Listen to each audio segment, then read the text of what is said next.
Covered call strategies are an interesting way to generate extra income out of your equity portfolio. However, they do come with an element of complexity, and it's important to understand a few fundamental basics as to how they behave in different market environments. Let's talk about it. An option contract is an instrument or tool that gives buyers the option to purchase or sell an underlying asset at a fixed price on or before a set date. For this right, they pay a premium, the cost of the option.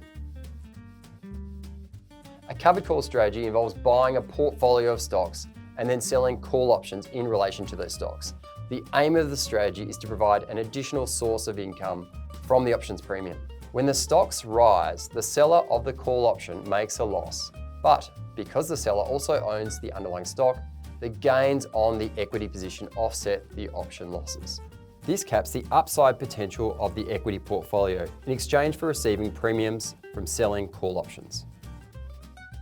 The main benefit to the seller of the call option is the premium received. This premium acts as extra income, as well as being a limited form of protection. If your shares fall in value, the option premium will offset the decline. Let's look at this in a bit more depth. This graph shows the profit or loss from two strategies. First, a long strategy, where the investor buys a stock at $100.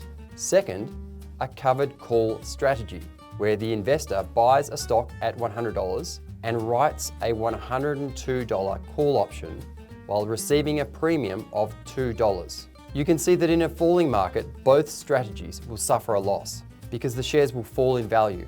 However, under this market scenario, the covered call strategy will be expected to outperform the long strategy because the option premium reduces the loss. Similarly, in a neutral to gradually rising market, the covered call will be expected to outperform, again due to the receipt of the premium. If, however, the share price rises strongly, the covered call will be expected to underperform. In the example above, the maximum profit the investor implementing this strategy can make is $4. That is, the upside potential is capped. The strategy works in different market environments, and the option premium that investors receive help reduce the total return volatility of the investment. Income is derived from three sources: dividends from the passive stock portfolio, franking in the case of Australian shares, and option premiums. Thanks for watching. We hope you learned something about covered calls and found this video useful. Please like and subscribe, and we'll see you in the next video.